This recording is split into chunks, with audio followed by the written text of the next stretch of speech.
Hey everyone, it's me Eddie back again with another review. I'm going the wrong and way. and we got a chance to finally check out M. Night Shyamalan's movie The Visit that just came out. Now, just a little backstory. I'm not really the biggest fan of M. Night Shyamalan, but I remember a time when this director had a lot of good movies back in the day. No, Especially specifically the 90s and early 2000s. right. You had first his big breakthrough, which was The Sixth Sense, which was a great movie. Then you had Unbreakable, which I actually have never seen, so I need to check that one out. I didn't get to really finish that. I have to recheck that out. And then you got Signs. Everybody's seen Sixth Sense, and that was phenomenal. Signs, it's a give or take depending who you talk to. He liked it, and some other people I know liked it. It wasn't the worst. It was not nowhere near the worst. Just your middle ground. It was just kind of like a just hit and miss, like kind of boring to me. But I still liked it better than The Village. Lay in the water. Oh god, that's when he really went downhill. Yeah. All these happening was bad. Yeah, and then you got Last Airbender, which I would not even count that as one of his films because that really is one of the only ones. It doesn't even feel like one of his movies. Yeah, it don't even feel like one of his movies, and let alone it's considered one of the worst all-time movies ever made. It's one of the worst adaptations too. Yeah, worst. And then you got After Earth, which I haven't given my thoughts on that, but that movie was terrible. I've seen that in theaters. So this was like his resurrection. Right. This was basically his return to form of what he does best, with working on a smaller budget this time, because he actually did independently do this film, and the only way that it got a major release is because he had a hard time getting it funding, I think, and so he went to Universal and they distributed it. Mm-hmm. So this film is actually much to my surprise, is actually a found footage film, and the story goes like this: where you have these kids, this boy and his sister, who go to live with their grandparents after their mother goes on vacation, and when they get there, they start to come. What pretty much it starts like this: like the kid, he wants to be a rapper, mm-hmm. and his sister is making a documentary about their lives. Mm-hmm. So every scene, she wants to be like a filmographer, and right. So she's a addiction to tape and everything in her life. Right, in which I like that. It's kind of fun. It actually is. Yeah, I can go with that because it's found footage, and she's documenting everything that goes on. So her and him go to visit their grandparents, and as the film progresses, you start to slowly pick up there's a mystery surrounding what's going on, because at first they kind of do like some just like goofy stuff in the film. They're like playing around. The movie. In my opinion, I think this really works, is that they actually do have comedy that's actually really funny. The kid's pretty funny in it, and the kids were not annoying like most movies portray kids. Because Connie was all right. It was not bad, but some of the things kind of annoyed me was pretty much like when they make a stick where they're like he's a rapper, which I get that, and I like. He sounds pretty good, and he does pretty good, and he does, some of it's doable, but I thought they kind of overused it a lot throughout the movie, and it was kind of getting annoying. I understand it's basically to show, like, it's a metaphor that he's rapping, like, real-life stuff happening as the events go on. But, cool. They do kind of overdo it in parts, but luckily they didn't use it too much. Yeah. But as it goes along, and I thought the performances from the grandparents are pretty good too. Okay, everybody's yet again, I have no problem with no performances in this movie. As far as actors and actresses, everybody did good. Yeah, I did too, and I actually got into the characters too. Like I like the little snippets you get here and there about their stories on how this is all pieced together with the grandparents. Yeah. I really got into that, and I wanted to see more of how they explored that. Yeah. So I was going along with it, and as the film progresses, you do start to notice some weird shit happening. And don't worry, we're not going to spoil anything, by the way. Well, you could say, at least, because I've seen the trailer, the grandma and the grandpa start acting weird. They do. They start walking around at night. They're like, they're doing creature type shit. Yeah, and they start doing bizarre weird, like, they're like, because they're very old and senile, they act like that, which is common when as the story progresses. Yeah. But pretty much, I really like what they did with the found footage genre in this one, because this is one of the few found footage films that actually makes it in a clever way. Yeah. Like, you see scenes where you see cameras like set up everywhere in the house. Like the girl or whoever's holding the camera throughout the movie did a lot better than I've seen some other found footages where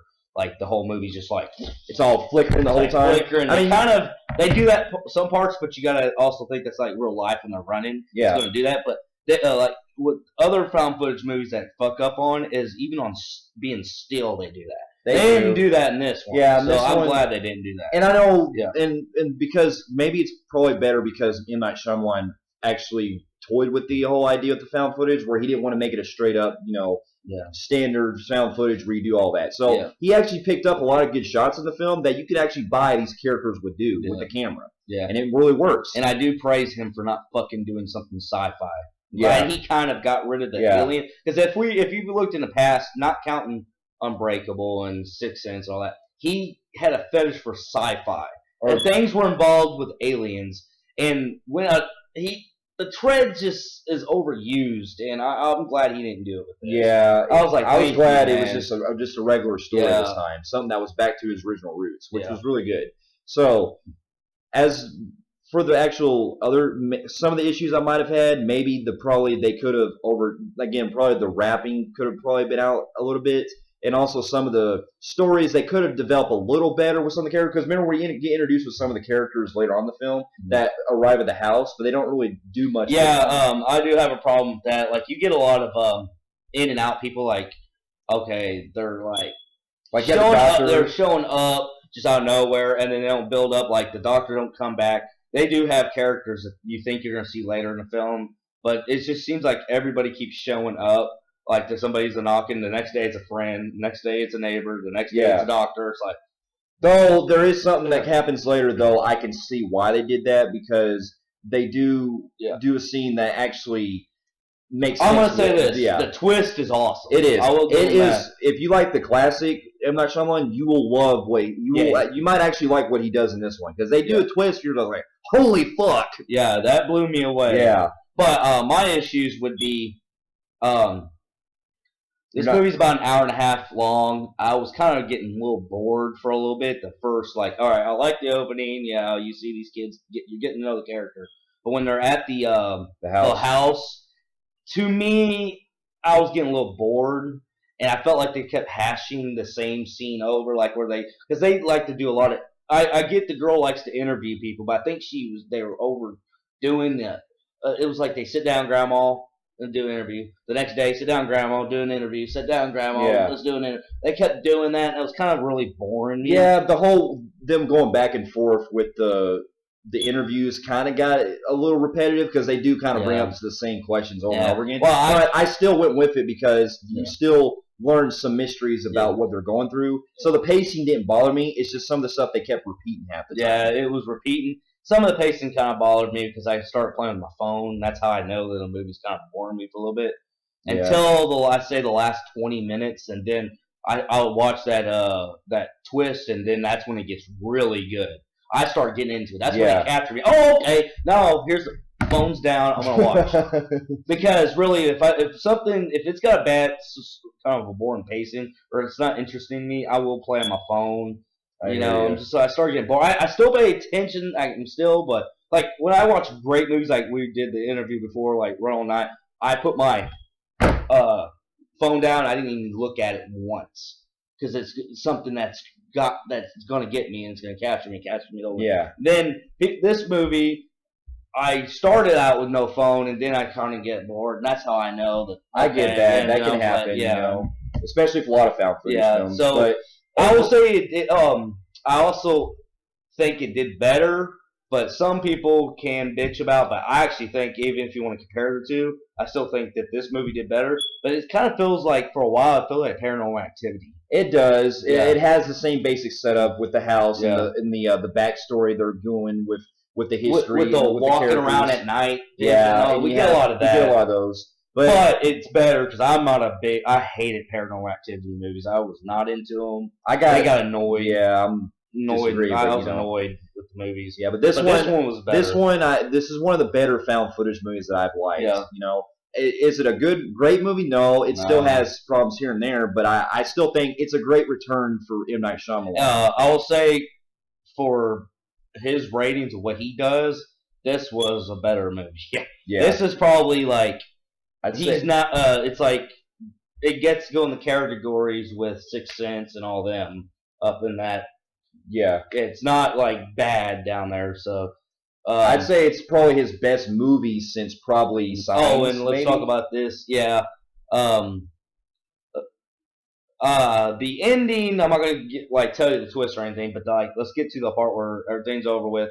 And The tone feels out of place. It's really out of place because it's like they got this weird 30s 20s music playing towards the ending triumphant part ending. Yeah. Then like it cuts away and then you just like it's just like you think it's over and it should have probably ended right there because then you get this really weird credit scene where the kid's rapping again and then they actually play real rap music as the credits are rolling. I'm like, Yeah. that feels like out of place. That does. That Yeah. kind of goes against the tone of the film. Yeah. I did have a problem with that too. But overall, I liked the film. I thought it was a good, decent found footage film, and it's like I said before, it's a good return to M. Night Shyamalan, of course.